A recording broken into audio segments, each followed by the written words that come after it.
webinar today. We are so excited for this one because we're going to be talking about case studies, but then also we're going to be doing live portfolio reviews, which is something we have never done before. So we are very excited. We have 2 portfolios that we're going to be reviewing live. So we're very excited. So thank you everyone for coming today. And as usual, let us know where you're joining from in the chat. We love to see it.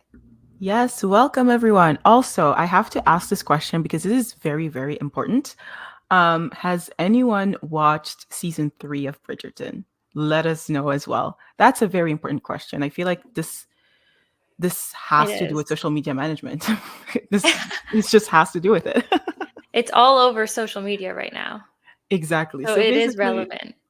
it is relevant. Okay, I see that people are you guys loving it? I am watching season 1 actually. I know I said I didn't like the actor, but now I'm 6 episodes in.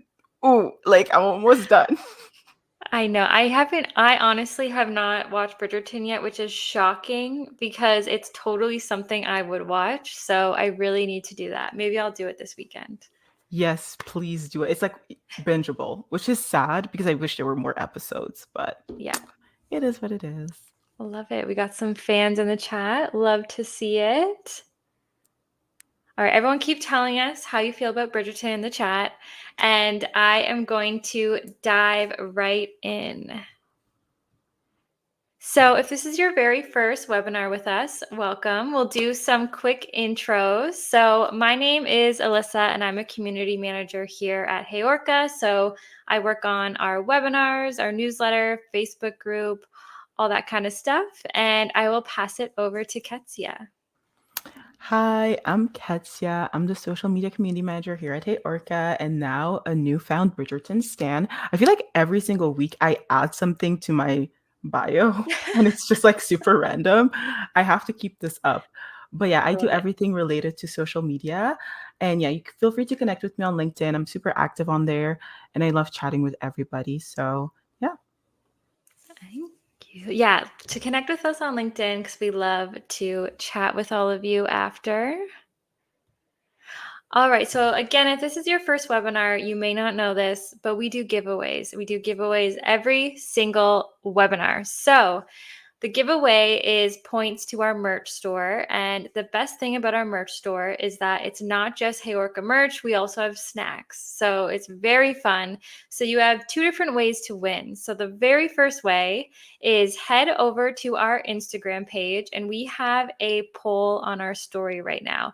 This is the question that's on our story. So feel free to head over there and vote on that poll. And then at the very end of the webinar, we will be randomly selecting somebody to be the winner. And the second way to win is for all of the HeyOrca customers that are here today. Shout out to all of you. My question for you is, let me know what report in HeyOrca you spend the most time in. So let me know in the chat, what report are you in most? I'm trying to think. What would you say what report you're in most, Ketsia? Honestly, I love watching LinkedIn reports Yeah. just because I have the highest engagement rate on there. Yeah. I'm just like hyping myself up. Having a bad day, just go to LinkedIn reports. Um, yeah, Love that. I love it. I also love the competitor side of it as well. Like, I Yes. feel like that's such an underrated feature, and I should So be using true. it more for sure. So true. And Jen says Facebook competitors love it. So yes, all the HeyOrca customers, let me know what report you spend the most time in, and then we will be randomly selecting one of you at the end to win some points. So 2 different ways to win. And before we hop in today, speaking of reports, I am actually going to show you a few things that I really like in reports, because we've been launching quite a few new things when it comes to reports. So I thought I'd just do a really quick rundown. So I am going to go into reports over here, and I'm going to hop into the Instagram report. I feel like that's my go-to. I don't know why. I always just select the Instagram one. But there's a few new things that we've launched recently. So you have probably seen our automated reports. So if you go over to share, you can manage your scheduled reports and you can create a new one. So you can just send one at a time, or you could have a reoccurring one, which is so helpful. So you can fill in the information here, who's getting it, the subject, the message. And if you set it up on a reoccurring schedule, you just don't even have to think about this every month. It is so helpful. And another thing that also saves time, which is new, is our AI report summaries that you'll see at the top. So at the end of the month, when you're doing your reports for your clients or your team, this is a really great way to kind of kickstart your thinking. Because I feel like, especially if you work for an agency or you're a freelancer, you probably have tons of different clients. So it might be hard to switch your brain to every single one. So this will help you kind of get those ideas flowing, show you a summary of what has been happening within a time period. So we love to save time. We love anything that helps us save time. And then a feature that we've had for so long that I love is that if you go down into post performance, you can actually sort the performance by engagement, comments, likes, save, and date, which is great because I feel like saves are a huge thing right now, especially on Instagram. Saving your Instagram posts actually gives you more reach. I saw Adam Mazzari said that this week. So seeing how many saves your posts are getting is great. So those are just a few of my favorite features within reports. So if you're a HeyOrca customer, let me know what your favorite HeyOrca report features are in the chat. And I will get the presentation up here. All right, so today we are going to be talking about how to write an effective case study. And then I'm going to go over a few different websites where you can host your portfolios. And then the very exciting live portfolio review. So excited. Our first time doing this. We're pumped. So we'll get right into it. So we're going to talk about case studies. So if you aren't sure exactly what a case study is a detailed review of how your services have helped a specific client or maybe a brand that you've worked for in the past, how you helped them achieve their goals. So when you're making a case study, you want to make sure it's very customer focused, tells a story. It can really tell your potential client or new employer how much of an expert you are. And with case studies, anyone can really make one. So if you're an agency, you can have a case study, a freelancer, or if you're a social media manager looking for another job, it's great to have a case study on your portfolio because it really shows your skills and shows how you think, how you've brought a brand from one place to another. So it's always great to have a case study, and really any industry can do case studies, which is great. So we're going to talk about the process of a case study and how it can go. So when I think about case studies, sometimes it can feel a little overwhelming, especially if you've seen a case study before and you're looking at it and you're probably like, oh my gosh, this is so much information. How do I even go about this? It may feel a little overwhelming at first, but do not worry. We're going to break it down and talk about how you can create one. So before you even start creating it, it's really important to set your goals for it. So what is your goal for this case study? What are you trying to show to that potential client or new employer? And then you also want to understand that target audience. So what is some of the information that they would find valuable? What are they looking for? Especially if you're applying for maybe a different social media job, what areas of that job are they specifically hiring for? And you can maybe tweak your case study to show off those specific skills. So once you have your goals and kind of your plan in place, it's time to start with interviews. So it's super helpful to, if you worked for a brand in the past or you have other clients that you work with, it's really great to schedule interviews with them to help you with your case study. So we'll go into interviews. So it's great to talk to them because you want to know a lot about their situation. And since you've worked with them before, you probably know their goals and all that kind of stuff. But it's really great to sit down with them and talk to them about where were they on their social journey before you joined, and then where are they now? So how did that process look? How much have they grown? What's their relationship like with you? How have they enjoyed working with you? All those kinds of questions. Now, you can get to the background questions, but then you also want to ask them about how they've succeeded. So, what have they seen now that you've worked with them that has really taken off? Or maybe there's a certain skill of yours that they've loved so much, they've loved working with you in a certain way. Ask them all those kinds of questions. But I understand that it can be hard to think of questions because you're probably sitting there like, I can think of like 3 questions to ask them. Well, we have some sample questions here. I won't read through every single one, but I'll pause here if you want to take a screenshot. But we also have a blog post that has all of these questions in it. So you could always visit that, and we'll put that blog post in the chat. So it has all these questions, but then it also has everything we're going over today, which is helpful. So we will pop that in the chat if you want to see more questions that you can ask your previous client or employer when you are interviewing them. And another quick note, when you are about to interview a past client or employer, give them the questions ahead of time because this will give them some time to prepare their answers, and then you'll probably get more detailed answers. Because sometimes when you're talking about these things in the moment, it can be hard to provide as much detail as possible. But if you give them a little bit of time to think about it beforehand, then they will probably provide you with more detail. We love to be prepared. So let's say your interview is done. You have all that information. Now it's time to gather reports and results. I would say this is one of the most important things in your case study because when someone is looking at it, they want to see the kind of results you've brought that brand or that client. So you can start gathering any reports that you have. If you use HeyOrca, that can be really easy for you. But you can gather reports and results there, and you can look at different metrics such as reach, engagement, any social campaigns that maybe you ran for them.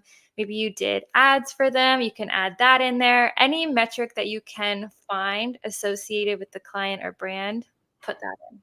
Also, just to come in here, because I get this question all the time because I help people with like case studies and portfolios. And they always say, yeah, but what if I don't have numbers to show or I don't have Good access to question. those numbers? Um, Social media is a public platform, which means that the numbers are publicly available. You might have to do some math. I know marketers are not the biggest people who love math like that, but you can literally go. I mean, that's what I kind of recommend is like, let's say you manage an account, you don't have access to the analytics anymore. What you can do is like go to their old posts before you started working with them. I'm just seeing Jen's comment, no math. But before you started working with them, calculate like the engagement rate, the amount of impressions, all that stuff, and then calculate when you started working with them within a certain time frame, let's say like a month after you started working with them, or like maybe the results after 3 months of working with them, and what the results are by adding like using those formulas like engagement rate formula and all that stuff. And then showcase like what the increase is, because you can literally Google and be like, let's say you say like, what's the increase from like 100 views like to 100 to 100 and 1,500 or something like that in percentage, and it just calculates it for you. And you can just say like, oh, I had an increase of 150% of views or impressions or like whatever it is, and suddenly you're able to create a case study even if you don't have access to those numbers. So you have to be a little bit creative there, but and a mathematician, but it is possible to still get numbers even if you didn't have them before. I love that. And actually, another question that popped into my head that I have seen on LinkedIn and Facebook groups when it comes to case studies, What if you're brand new to social, but you want to have a case study on your portfolio? How I could you go about that? I always say like use your personal accounts. Like most social media managers are like creators or they have like their own like passion accounts, things that they run. That's a case study that you can have. And if you Yes. don't, create one.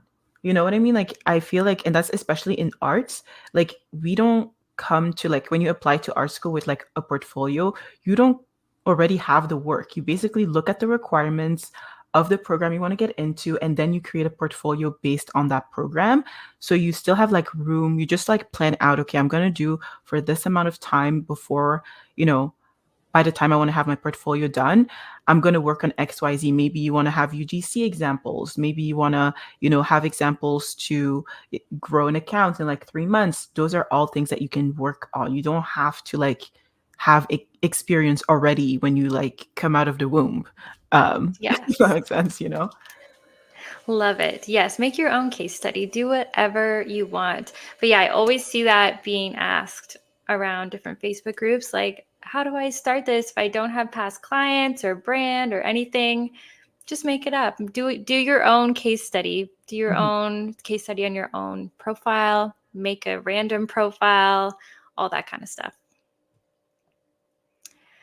All right. So now you have your metrics, you have your interview. Now it's time to analyze this research and then start actually creating your case study. So we've broken it out into 5 different areas for a case study. So the areas you want to hit on are one, your client's background. And you can even start with this at the top and then move your way down. So start with your client's background. Then you want to go over the problem that they were having before you got there, or maybe the opportunity they wanted to explore. Then you can get into the goals that you are trying to achieve with the solution that you're going to try out. And then talk about that solution. So, what are you trying? What experiments are you running? And then, of course, show those results. Show as many results as you can find. We love to see metrics. I feel like whenever I see the stats and metrics, I automatically trust something. I don't know what it is, but when you see that, you automatically are like, yep, that makes sense. Yeah, same here. And also, we have a question from Courtney. Yeah. They're asking weird question, but has anyone done like a reverse case study? This is how things were before I left and what they are now. And then they said that they still owned a business, but they've been removed from social media and see the results of that in sales and want to prove the value I brought, if that makes any sense. Um, I mean, would I call it like a reverse case study? Not necessarily, but I think you can really kind of storytell in your portfolio. So it doesn't have to be like just a case study, which is something I'm going to show after. So no worries. But I think you can really storytell of like, this is what it this is how it started and these are the results, like kind of like um how Alyssa is like showcasing results, and you can include like I brought more brand awareness. You can even include screenshots of like customer sentiment, how people are engaging now versus before, or if you were able to increase comments or the sales that you brought. Those are all things that you can basically add into the results section, I guess, of your case study. Hope this answers the question. That's a good question. Okay. Exactly. All right. So now that you have kind of the flow of your case study, here are a few things you want to make sure you remember when creating your case study. So you want to make sure to use very clear and simple language. You want it to be very easy to read. Include as much white space as you can. Again, you want it to, when you look at it, you can easily scan it and read it. And that goes along with having bold key points, separate sections. That really helps it to be more easy to read. Headings, and then, of course, visuals. You want to show as many visuals as you can, especially with those results. If you can do it in a visual way, maybe you can show graphs or charts of some sort. That is always great because I feel like whenever a case study is made, or really anything that you're making, having it be scannable is very good because everyone's attention span is very short. So you want to make it very scannable and very easy to read and understand. And then something else you can do to add in to your case study is you can add the 5 key points about the case study. So maybe the 5 most impressive results or the 5 key points throughout it. And you can state this either at the top or the bottom. So whatever area you'd rather have it in, but I think it could be good at the top to kind of give a little, sneak peek, excitement. This is what you're about to go over. Here are the highlights. And then you can go into it after that. Now, where to host your portfolio. So you have your case study made and now you want to add it to your portfolio. Maybe you haven't actually made a portfolio yet, so you're thinking about where you should host it. So here are a few options. There are so many. So let me know in the chat what platforms you use. But some that we have here are Canva, WordPress, Wix, Behance, Squarespace, Adobe Portfolio. But let me know in the chat what you use. And shout out to Ketsia because I took a beautiful screenshot of her portfolio because it's so nice and popped it in here. But if you use something that's not on the list, let me know in the chat because there are so many options out there. Oh, Notion. That's a good one. I have seen Notion being used. I've seen Notion too, especially within like the UX design community. I also highly recommend if you want to look at really good case studies, look at UX designers and their portfolios. You guys will be blown away at how good they are at explaining the thought and really storytelling the process of why they designed a certain app or whatever. So 10 out of 10 would recommend.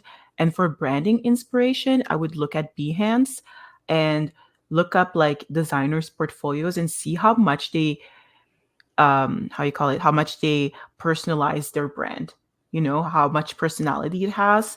Um Always look at other industries for inspiration. I think that's like the best thing to do when it comes to portfolios. Love it. And thank you everyone for sharing in the chat.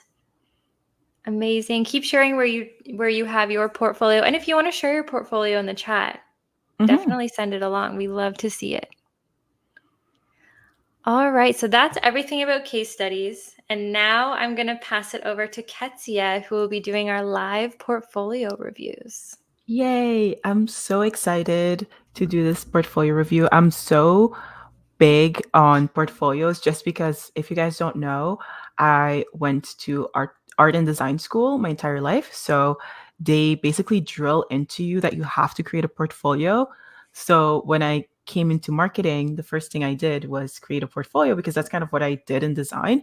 But I didn't know it wasn't as common practice in marketing, but it definitely helped with my career. So I'm hoping I can share some gems with you guys. And again, thank you so much for the people who share their portfolios. Don't take anything I say like super personally. It's just constructive criticism again. So I'm going to share my screen, and I'm just going to share my entire screen because I'm going to be switching tabs a lot. So here we are. You guys are like seeing the behind the scenes of like the webinar. I hope you guys can see Kate's portfolio. Is that a good thing? Can we see it? We can see. Okay, thank you.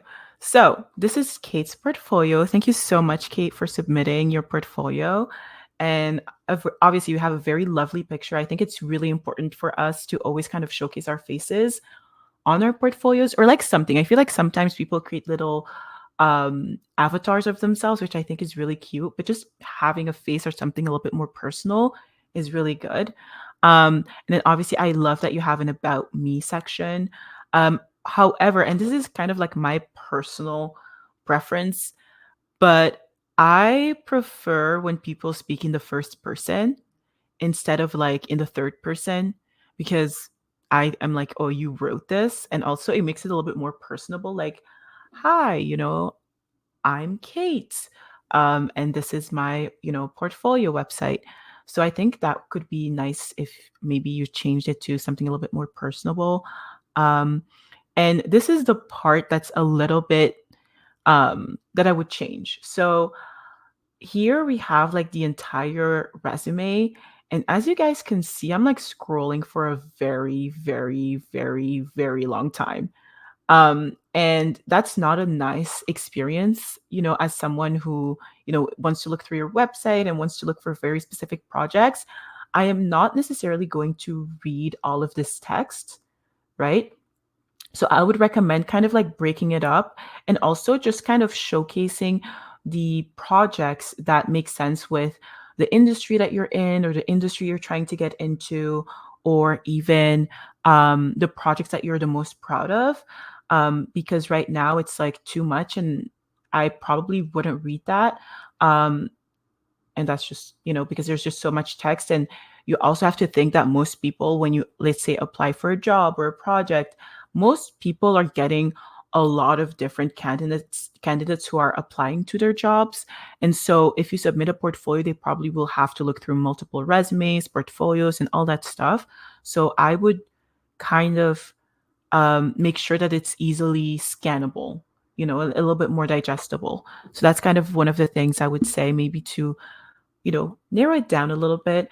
As well as, I think it's great that you have all of these things like your blogs and stuff, but I would link to the blogs directly and not just the main blog where people have to go through and scroll and find your projects themselves. You want to make it as easy for them as possible to be able to, you know, go and find your work. You don't want to make it hard. My tip is always pretend people are stupid.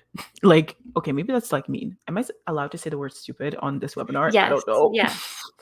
Sorry. You can say um, what you want. thank you, Alyssa. But you really have to treat it like someone who like doesn't know anything, right? And that's also what I always ask myself is like, if someone who doesn't know anything about social media, are they able to understand what I'm trying to show them? Because if they have to put two and two together, then it doesn't make any sense, right? Like they don't know what a good block looks like, or numbers, or whatever, like which posts they should look like in order to see um, that you performed really well, right? So I think being able to kind of lay it out for them instead and really picking your favorite work is better. Same with this, with the portfolio. I think it's really great. I think you're really good at like showcasing, like adding imagery and stuff. But again, you put everything on one page. So it's a lot harder. You have to scroll a lot more. So what I would do is like create different pages for each project so that you can really like storytell and really showcase your work in a way that's fair. Because by the time I'm here, I'm not going to go all the way, down, right? So making sure that that's a thing. So because I'm like talking a lot, I also kind of created a quote unquote mock up. It's a little bit high level. I did it on Canva, guys, so please don't judge me too much. But this is kind of what I am visualizing. For example, like obviously you can like brand yourself more. I just added a little flower because I saw that you had flowers on your shirt. So I was like, oh, I'll just add a little flower there. But I think being able to kind of address the people directly, and here I change it to I am an accomplished instead of like she is an accomplished leader in communications. I think, addressing people more.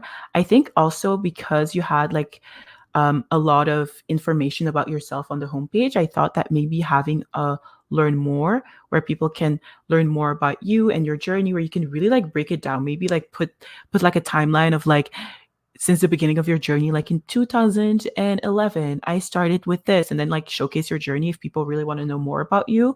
And then adding your resume as a file on your website so people can download it, I think would be really great. Because then if they're interested in, or if they want to read it, they can just download your resume, they have it on hand, and it makes it a lot easier.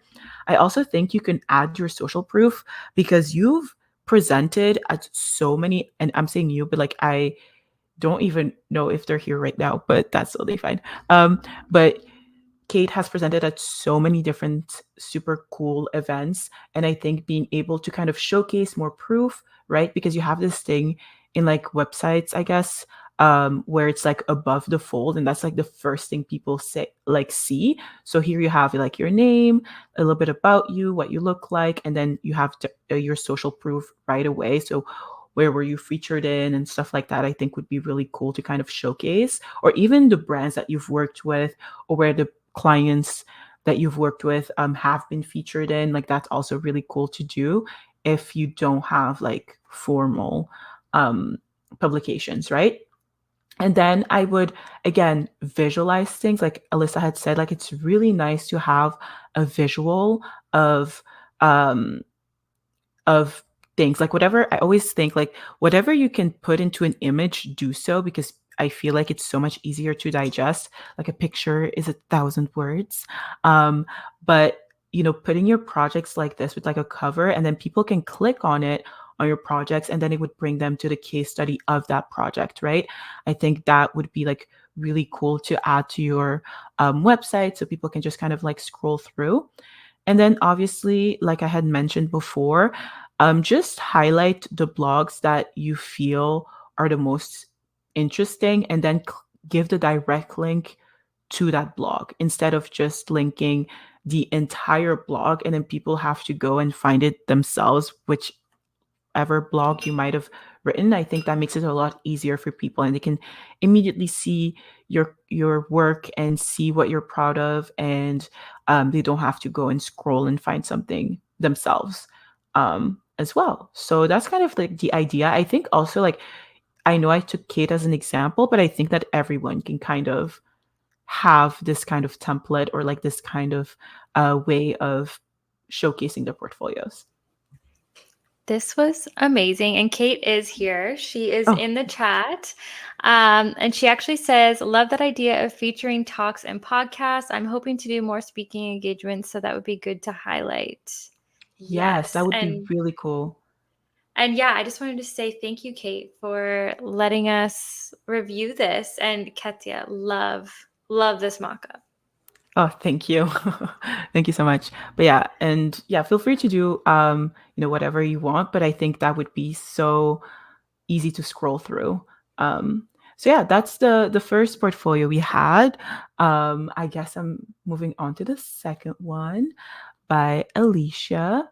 Um, Again, good, you know, fact that you have a portfolio is like already like so good. I'm not sure if you're here today, but if you're not, you can always like rewatch the recording of this. I think it's really cool that you have very specific projects in there. So I know that you mainly do events and influencer marketing, which is really, really cool. Um, Again, I would say maybe again in the first, I would more so write it in the first person, make it a little bit more personable, like hi, like I'm Alicia, and that just kind of like that. um and then I also think that this is so cool, but like when I clicked on it, it just brought me to a video, and it didn't have any case studies. It was just like a video of the event, which is such a shame because I really wanted to kind of dive deeper into the project, but I wasn't really able to. So I know that also this website has been done on Canva. So I thought, what would be really cool is if you created like separate, I guess, pages or presentations that you can link directly on here, and that people can dive deeper into your case studies. So this is kind of like what I created. Um, so I couldn't find a logo for no Wi-Fi for some reason, but let's pretend I said like no Wi-Fi X Cutwater.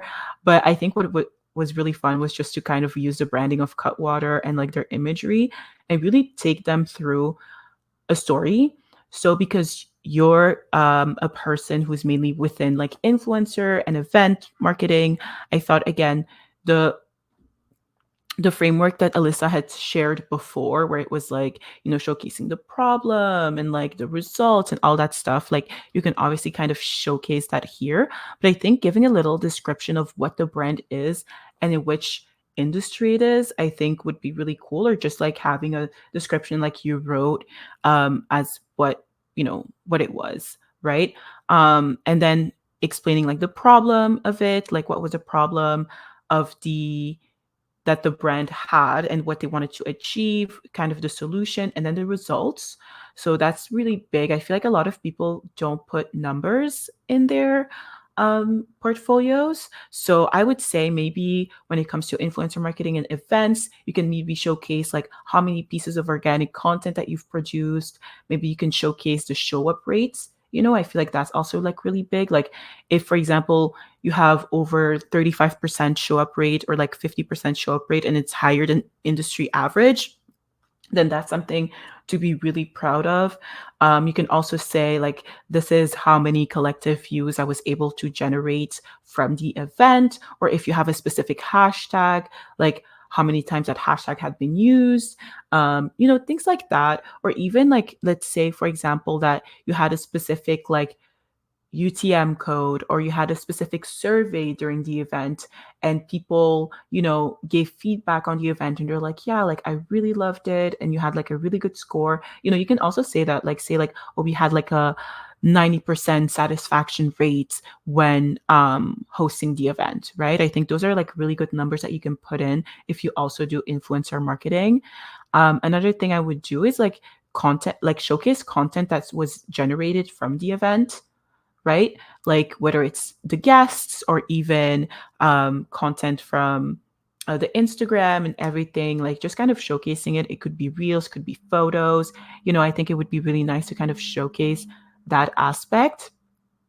And I think another thing, and that's kind of like something that I'm like thinking, okay, what is something that I would be looking for, if I was hiring someone who is who worked in influencer marketing and events. And I thought maybe showcasing the creators that you were able to pull for the event, right? Because I mean, social media is a very like is an industry that's very much focused on like kind of vanity sometimes. And so we look at follower counts and all that stuff, and a lot of numbers. So I think like being able to say like, hey, I was able to pull this creator, their name and like their niche and like how many followers that they have, and if you want to take it a step further, showcase the content that they created for the event. If they posted on stories and stuff, like all those things, you can really like go in deep. Like I just kind of created like something like this, but you can add like extra pages and really showcase and tell a story when it comes to your case study, right? Yeah, so I guess like that's kind of like my feedback. I think also the feedback that I gave to Kate could also be applied to Alicia, because I feel like, kind of the layout of a website or a portfolio website. But other than that, like I feel like this is kind of what I would imagine for you as, someone who works in influencer and events. So yeah. I love that. I love the idea of putting in the creators that you brought in for the event and then putting in their content from it. I think that's such a good idea. Exactly. I think because it also kind of showcases that you have connections in the industry already that you've Yes. established. And I think that's like a really big thing, especially when you're like someone who does like events and influencer marketing. I feel like, that's a really big thing, or community even.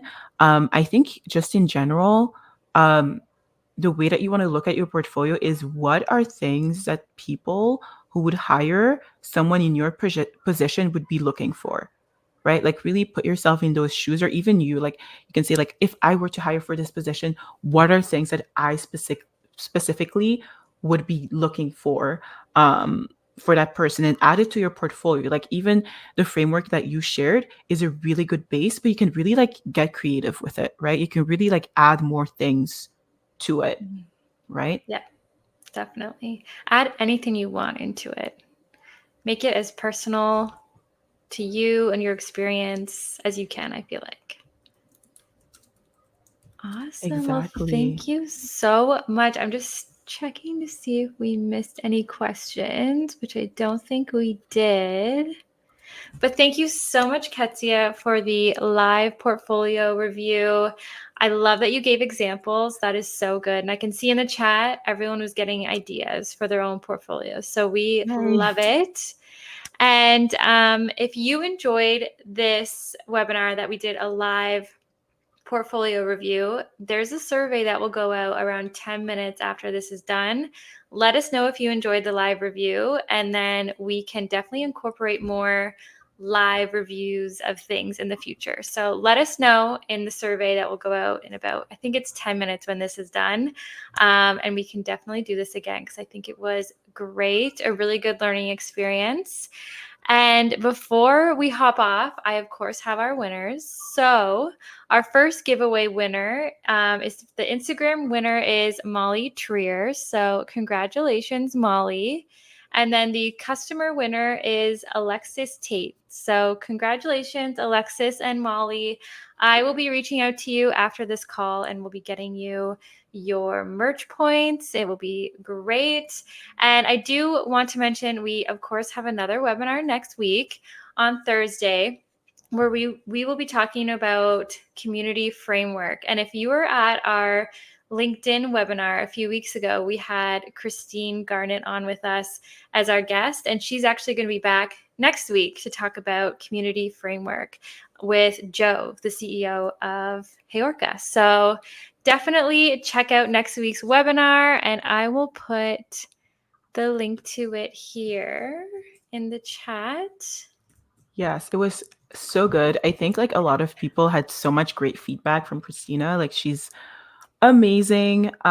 So please go and sign up. I promise you, you will leave this webinar with like so many ideas and like you've learned something. So 10 out of 10 would recommend hearing them talk for sure. Yes, Christina is so calming when she talks. I could listen to her talk forever. So yes, definitely join us next week. It's going to be a good one. And I hope everyone has a great rest of their Thursday. Yay. Thank you guys so Bye, much. everyone. Bye.